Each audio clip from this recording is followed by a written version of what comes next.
Welcome back to Off Planet Media's Internal Alchemy series. This is number 4, and I'm very excited about this one today. One of my favorite things to do, period, with all of my media, but particularly with this sort of more health-oriented series, is to introduce people who our community is not very familiar with to you guys, because I think they have an interesting message that you guys would appreciate and to share. And so today is a perfect example of that. And I started this series to really start to help people move from the space of feeling like something is being done to them, or that the world is happening to them without, and they have no control over it, into a place of personal empowerment, taking responsibility for your body and your mind, and then that will make clear what needs to be done on the outside. And today's guest, I think, is a perfect example to that. And so I'm super excited to welcome Rob Stuart to Internal Alchemy. How you doing, buddy? I am doing wonderful. Obviously a pretty crazy time to be alive. But also I think it's a pretty damn cool time to be alive. Yeah. I'm doing great, and I'm super stoked to be chatting with you today. Awesome.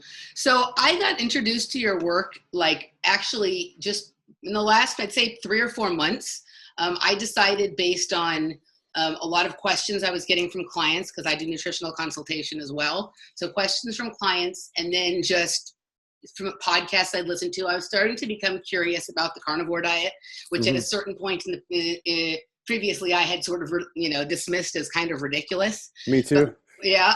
Yeah. But once enough people start asking you about it, and you're sitting in a position of having some expertise supposedly about nutrition, you can't just, spout out answers that are pre-programmed from your, authoritative, a mainstream education about it. So I started doing some research and decided that the only way to really know for sure was for myself to try it. And I'd done all the other diets: vegetarian, vegan, candida, paleo, keto, everything, Mediterranean, whatever, junk food diet, drugs and alcohol diet. I've done them all, right? So I was like, I'm going to have to try it. And so I decided that I was going to spend that time that I was trying it also looking at a variety of different kinds of people.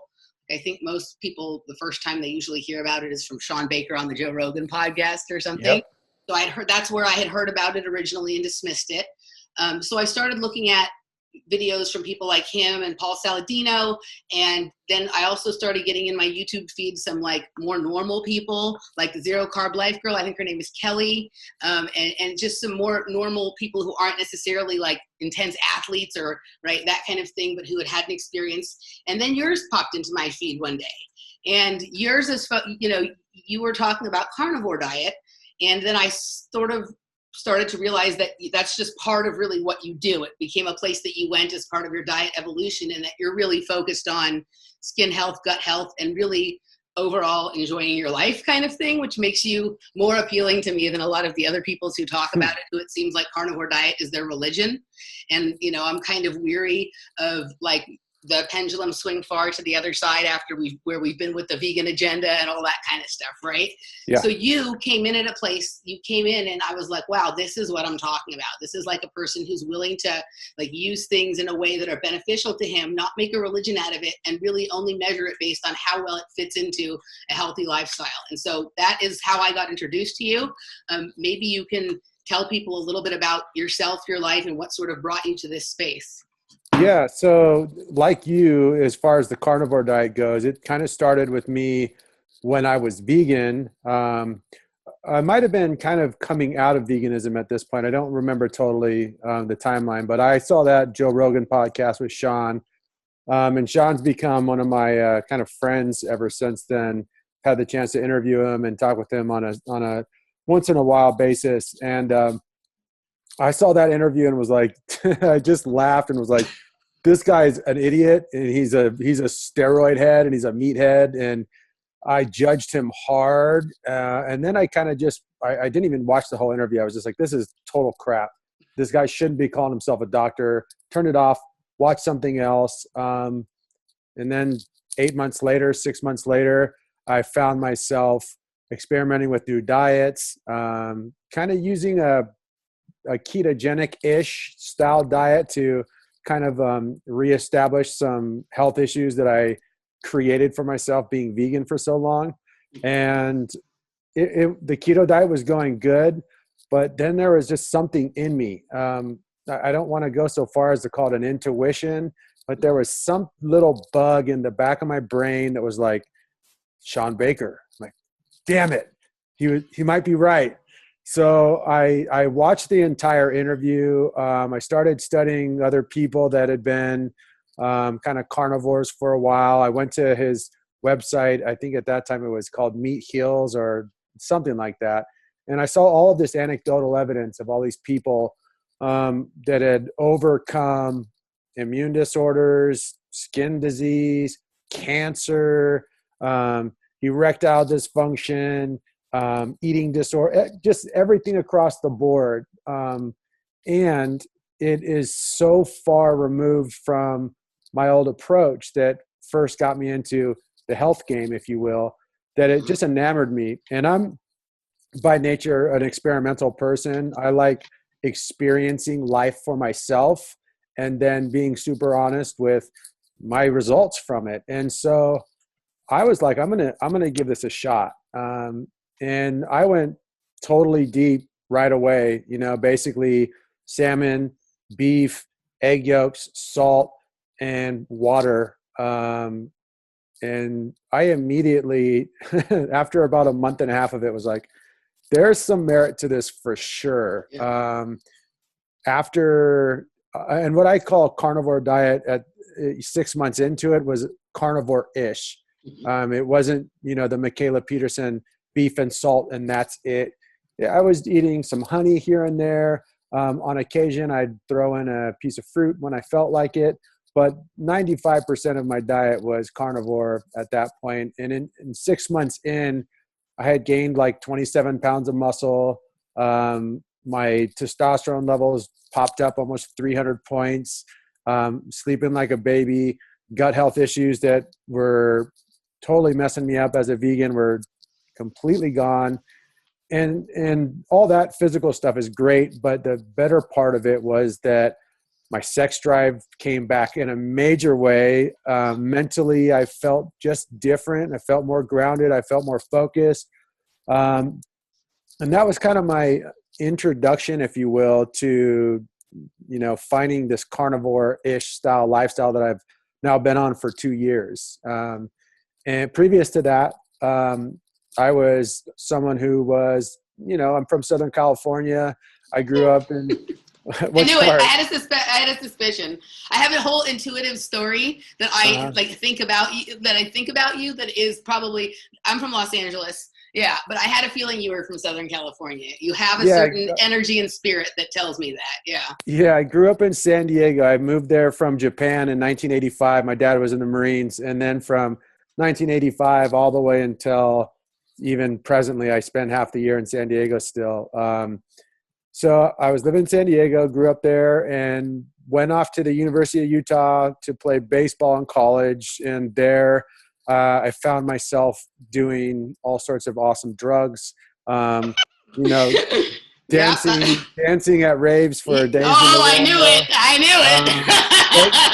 I went down that whole rabbit hole, which ended up me getting kicked out of school, losing my scholarship, being sent back to San Diego, kind of like as a 21-year-old kid with my kind of tail between my legs and kind of like, oh, what the hell did I just do? From there, things were up and down like most 20-year-olds. But what ended up happening is I developed really bad skin disease. Mm-hmm. And by the time I was 28, 29, maybe even a little younger, it had become super systemic. So it was like all over my face, all over my sternum, all over my scalp, on my feet, on my ankles. And it wasn't budging at all. And I was going to dermatologists. I have a ton of horror stories from that. I was going to doctors. I was going to MDs. I even kind of like went as far as going to like specialists in other parts of the world or other parts of the California. And the medical system was failing me big time. I was getting worse and worse. And so I turned to the library of all things, a place that I'd never really been in my life. And I went to the alternative healing section, library, Barnes and Noble. I've never been a super tech savvy person, but I started popping on YouTube and just hearing stories of people who had healed everything from cancer to there wasn't really any information about healing skin disease at all, naturally. But I kind of, again, had some type of intuition that if people can heal cancer, then, and people can heal things like, weird immune disorders from diet and from cleansing and from like yogic practices, I'll give that shit a try, no problem. It's what do I have to lose? I have nothing to lose. And so for a few years, I started studying yoga. I got a little bit more into dance and movement as a therapeutic intervention. I moved up to the Bay Area and was surrounded by all sorts of healers and shamans and the whole thing. And I found myself into a really focused plant-based diet where I started making some ground. I started actually seeing some things change. And then I kind of found my way, you could say. I found kind of my foods that I needed to avoid and my practices that I needed to be consistent with. And after kind of a really dedicated year to my own personal thing, my skin disease completely went away. And that was almost 9 years ago now. So I've been skin disease free, immune disorder free for over 8 years. And a big block at that time was vegan. And then,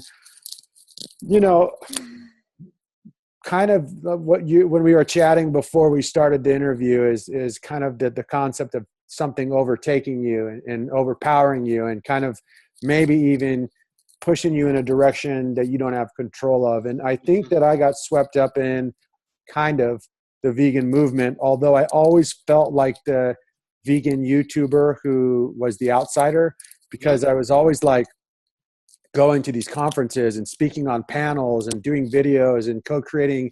And I always felt like the homies I was meeting were a little off. No disrespect to anybody. This is just my truth.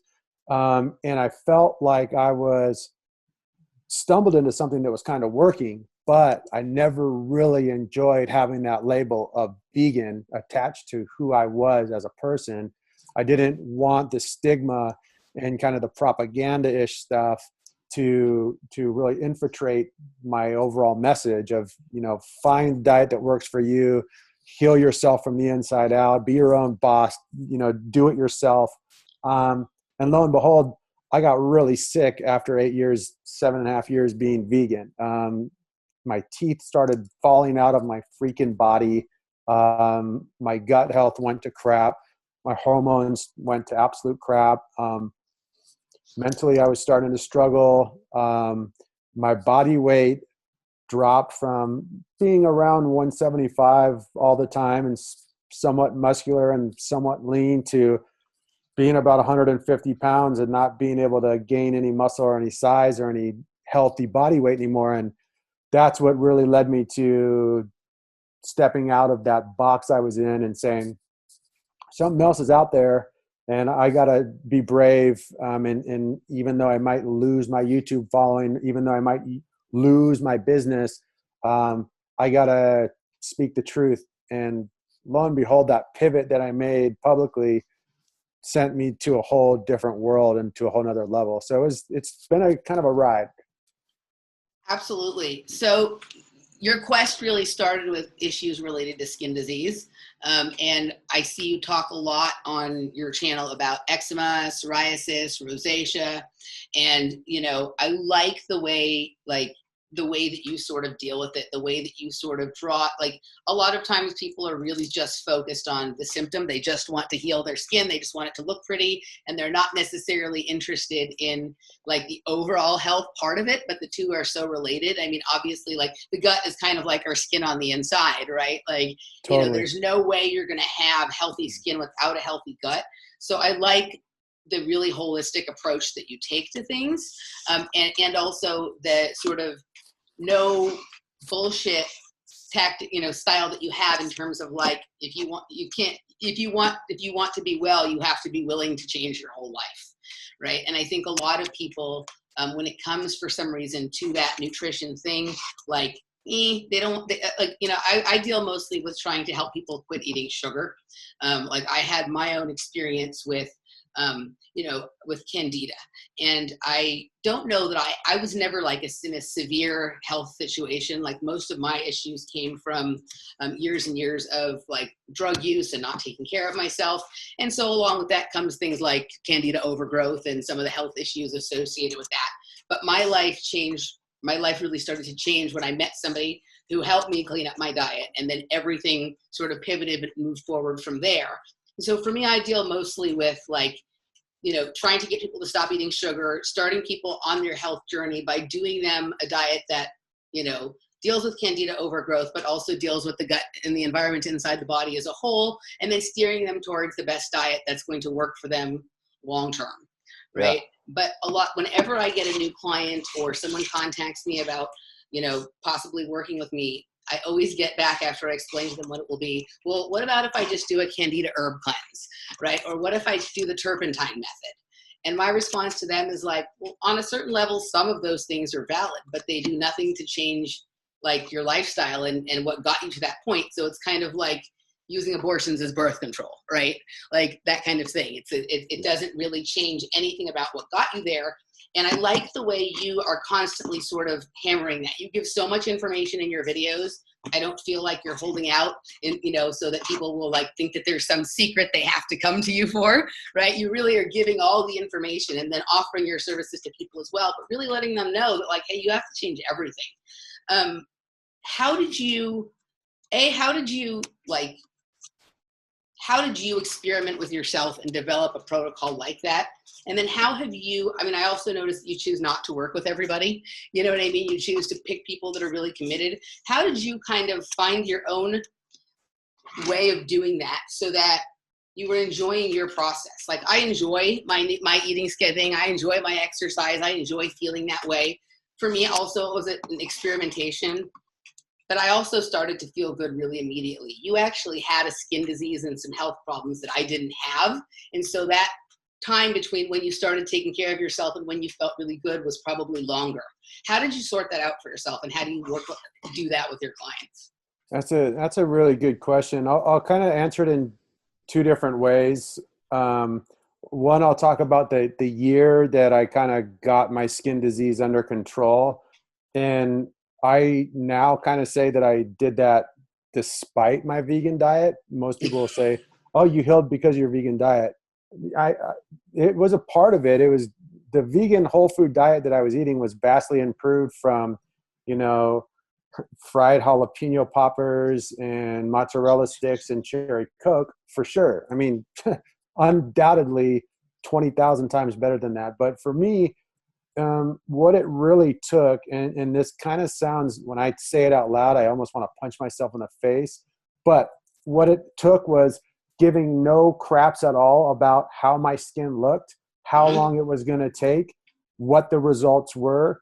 It became this, when you have skin disease, it becomes an obsession. Your day starts the same every day. You wake up, you run to the mirror, you look to see if there's any new spots, you dust your flakes off, you fix your pillow. It's this disgusting trap and this routine. And I went so far as to like removing the mirrors from my house during my healing year, doing things like journaling and setting up an entire day from 5:30 a.m. until the time I went to bed at 10, making sure that every 30 minutes was accounted for so that I wasn't having idle hands and obsessing about the results that I was getting. And that was militant. And for me, that was new because I wasn't a super disciplined person until that point. And I just kind of drew a line in the sand and said, I don't have a choice. I'm going to do this no matter what. And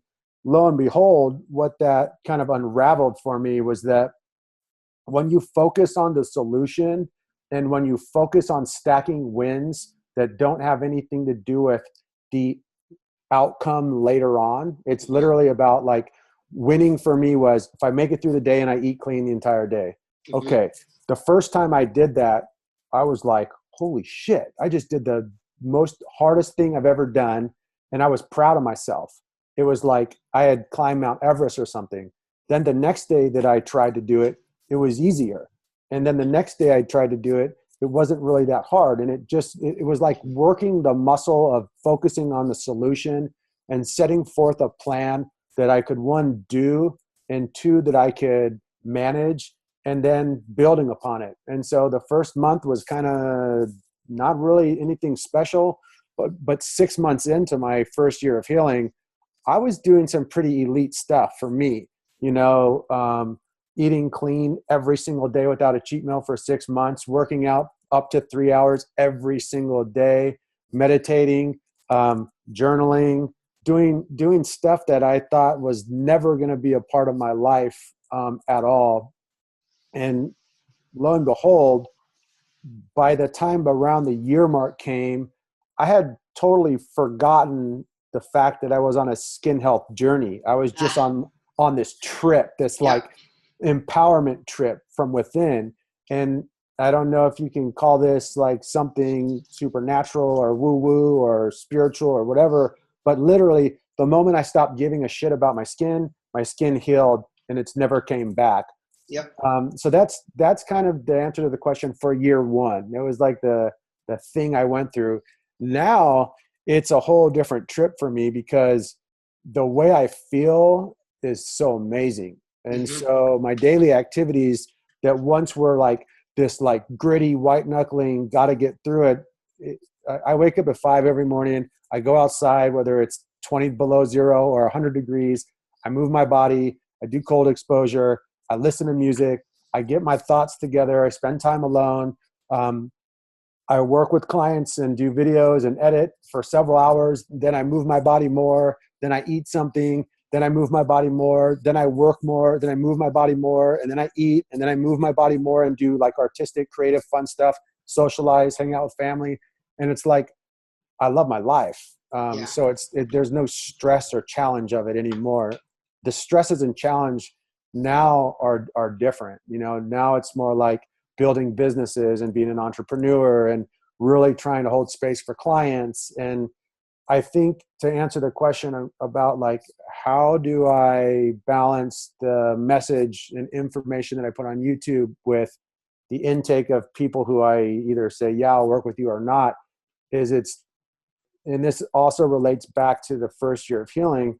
I had to get totally honest with myself. I was full of shit for a lot of my life, telling stories to myself and about myself, and had this persona, and was really trying to like make certain people have a response to me rather than just kind of like pulling all the masks off and being like, this is who I am. This is what I'm about. If you don't like it, hit the road. If you do like it, let's do some fun ass shit. And my YouTube channel is all about that. I put out straightforward truth. It pushes people's buttons sometimes. It relates with people sometimes, but I don't actually make my videos for other people. I make them for myself. And the fact that they help other people, that's awesome. I mean, that makes me able to be really enjoying and thrive in my career. But to be honest, my videos are for me. They're a part of my own practice. They're a part of my own just thing. And when I get people coming to me to work with me, and I'm in a very lucky place where I get more people trying to work with me than I can actually work with. I don't work with people that set off an internal red flag within me. Energy suckers, people who are maybe trying to work with me to get it in and then leverage that for their social media, or people who are just not ready to actually do the work and who are in a place of, I'm going to do what this dude says for 3 months and be a half-ass and then complain about it online and have him as my scapegoat. I have a pretty good empathy and a pretty good intuition, and I try my best to cut those people out before they have a chance to get to me. I hope that answers your question. Yeah, absolutely. I mean, the reason that you're here, because there's a lot of great nutrition people out there who know a lot of stuff, but you're here because of what you said about you feel amazing and you enjoy your life. And that is obvious from observing everything that you do. I've watched your videos, I've looked at your Instagram, and they're kind of like collages of a life that you're enjoying, right? Yeah. So you're putting all the pieces together and you're funny and you enjoy this experience of trying things and see if they work. And if they don't, okay, at least there's a laugh. I watched like your video about like eating nothing but grapes for a long time, right? You know, and so you're able to laugh at yourself. And for me, one of the things that has happened to me on my journey, and particularly through like actually this very strange experience that we're all in right now, is I'm starting to really look at and decide who my people are based more on like, are they enjoying their life, right? Are they really good at something and do they know a lot? But how is that translating into them having like an amazing life that they enjoy, and then them being able to live in integrity and invite other people to join in that experience with them, as opposed to like, I have a white coat and I know everything and I'm really super smart, but I'm also miserable and I'm probably going to die from this stress-related illness, or you know exactly what I'm talking about, right?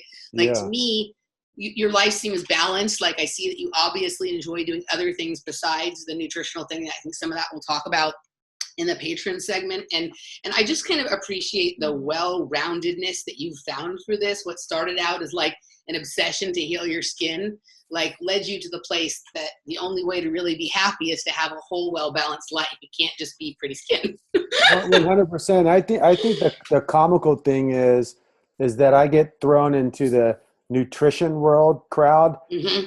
I don't do anything with nutrition. I'm a freaking behavioral scientist and a yoga therapist. This whole thing for me is behavior modification. It's how you live. When you really break it down, the nutrition part is not that complicated. It's super basic. I don't teach people. I don't work with clients, give them a diagnostic, and then create a macronutrient profile to heal their gut biome. I take people from where they're at, and we create a plan of attack for all facets of their life, and we carry it out, and then it's habitual, and then they go and do their thing. That's how I work with people. And that's also why I think I know more about nutrition than most certified nutritionists, is because they studied a lot of knowledge that's based on pamphlets and articles and books written by pharmaceutical companies and research done by, I think his name was Ansel Keys, the guy who made up that whole BS about butter back in the 80s. Right.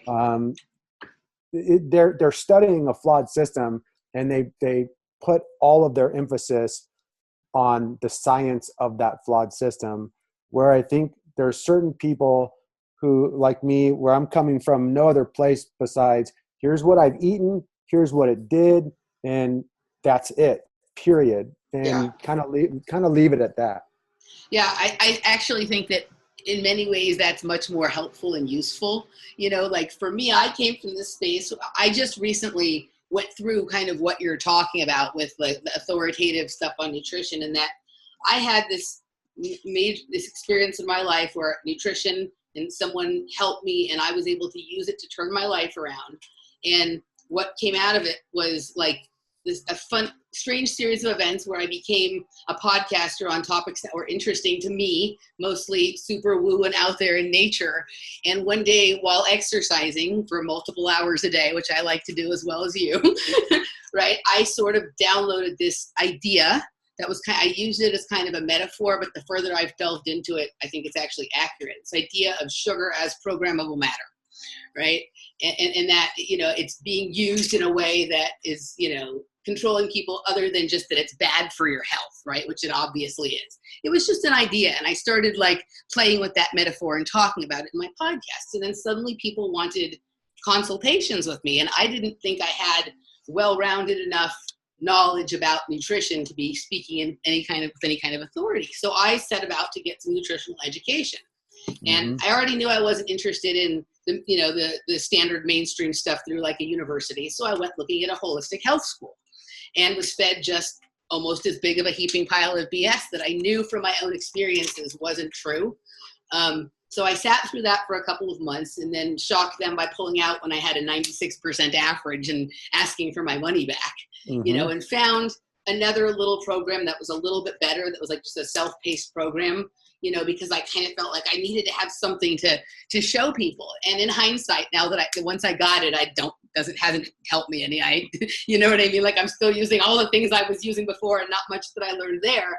But we have this idea that like we have to have letters behind our name to make our work somehow legitimate or meaningful or whatnot. But truthfully, the only thing that I rely on for helping people pretty much is my own personal life experiences.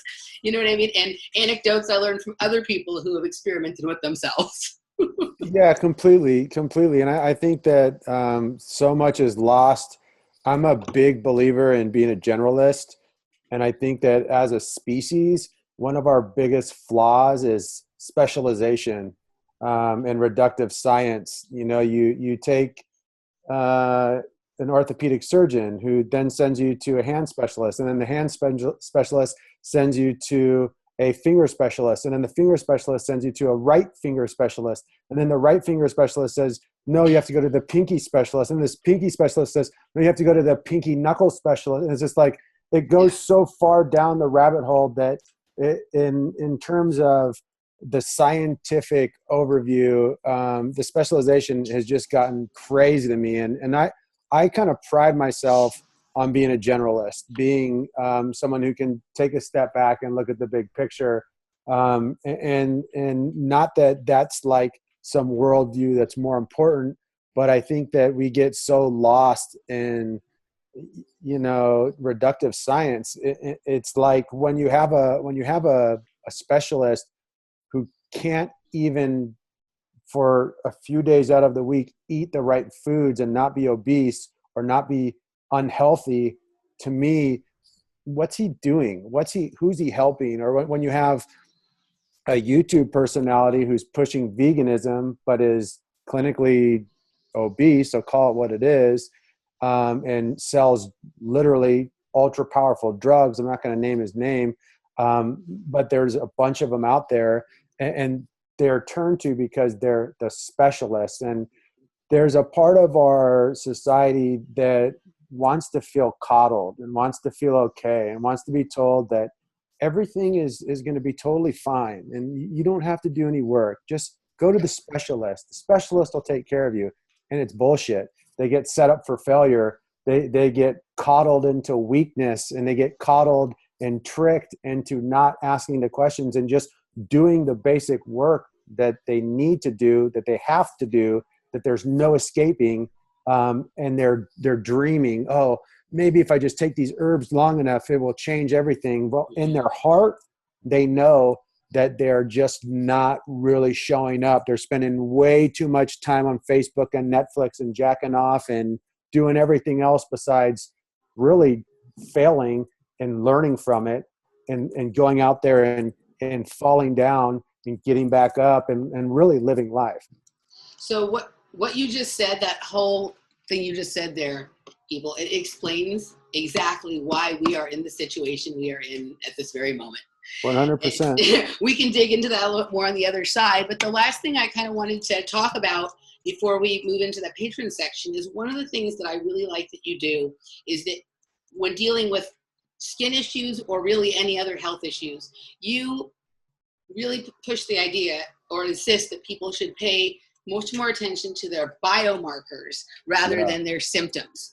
And this is something that I think is super important, actually not just for health, but even for like assessing the reality of what's going on in the world, for information, for almost everything. It's a really holistic solution for a lot of issues. Can you explain to people exactly what you mean by your biomarkers versus your symptoms and why that's so important? Yeah, I'm glad you brought up the topic because I think it's really the cornerstone of a lot of what I teach. And I got to preface this with saying I use scientific terms slightly askew and wrong, sometimes on purpose, sometimes because I'm dyslexic as hell and just don't care. But in the way I mean it, biomarkers mean your body signals, your sex drive, your sleep, your daily poops, how much energy you have, your mood, your body fat, your body weight, your strength, your stamina, your enjoyment of life, your ability to be on rhythm with musicality. That's one that I'm paying more attention to. Yeah. You'd be surprised at how many people who are ill or just not fully healthy can't clap to a rhythm. something that's as internal for us as our heartbeat. Other biomarkers, your daily poop, how well you sleep. So you can make a list of all these biomarkers, and a few times per week in a journal, just jot down how they're doing. Sleep is good. Sex drive is super low. Strength in the gym, pretty good. Body weight, getting fatter, body fat, getting higher. You just pay attention to these biosignals, these biomarkers.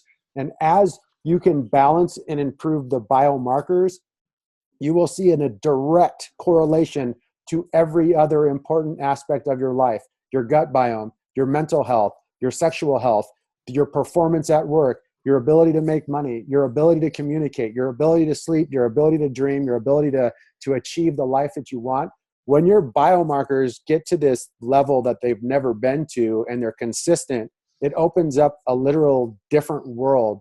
And that's kind of my obsession over the past 2-3 years is how much personally can I optimize my biomarkers, and is that theory of your whole life, including your skin health, follows your biomarkers? Is that true? And so far, I can unequivocally say it's very true. Like, absolutely. That's been my experience as well. And I hadn't thought about them as biomarkers, just like things that are important in life. Like, I remember after finding a good space with my diet, just one time being at like a music festival, dancing and feeling like I was high on my own body, right? Mm-hmm. Like it felt so good to be in my body and to be moving and to be alive and everything. And somebody even came over to me and said something. They're like, you just look so happy and so like in the moment and whatever. And that's really what you're talking about. I think people sometimes get so, especially when they're trying to heal something that's been an ongoing problem for them, they get so focused on just seeing if that's resolving itself that sometimes they miss the others, right? And then there's also like, sometimes people struggle a little bit with the discomfort while you're moving into that space, right? Like when you first start any kind of new lifestyle practice, whether it be diet or exercise or whatever, your body may hurt a little bit. You may have some change in your poop or your sleep or whatever, and it takes a little bit of time for that to settle itself. But once you've had a few weeks of that, what you're talking about really is more important, and eventually the other thing will sort itself out. 100%. And you're totally right. There is a transitional period for everybody. And sometimes the biomarkers and the results are wonky for a little bit. You got to kind of ride it out and just kind of like hold your path. But biomarkers generally, when you start doing the right things, they kind of start moving in the right direction pretty quick, at least some of them. Mm-hmm. And so they are a really nice and simple guide. I have a lot of people who come to me from, dermatologists or doctors, and they are like, here's my blood work, here's my panel test, here's my inflammatory markers, and I'm like, I don't even want to look at you. I'm not going to look at your skin. I don't want to do a video chat with you because I don't want that interpretation to show me your journal of your biomarkers, show me the data, and that's all I need to know. Yeah, absolutely. That's great. I think the surface just serves as a distraction otherwise. So, all right. So we're going to wrap up the regular YouTube segment here and move over to the patron side. And the patron side, we're going to talk a little bit about creating the life that you love, the weird stuff going on in the world right now, and quirks of the carnivore diet. So before we leave the public segment, let people know where they can find you. Awesome. First of all, thanks for chatting with me. That was fun. You guys can find me at YouTube. It's YouTube.com/C/Rob Stuart, spelled ROBSTUART, or just Google or in YouTube, search Rob Stuart, and I'll pop up for you. Instagram, I go by Stuart Rob Stuart. In real life, my name's just Rob Stuart, but in Instagram, I call myself Stuart Rob Stuart because some jerk already took Rob Stuart and I couldn't use it. So, and my website is holistichealthactivation.com. All my skin health offerings are there. It's a pretty straightforward website. It's mostly for people to sign up for a consultation and buy my ebook, but that's where you can find my information. All right, excellent. So people, stick with us over to the other side. If you'd like to hear the entirety of this interview, join us at patreon.com/offplanetmedia, and we will see you on the other side.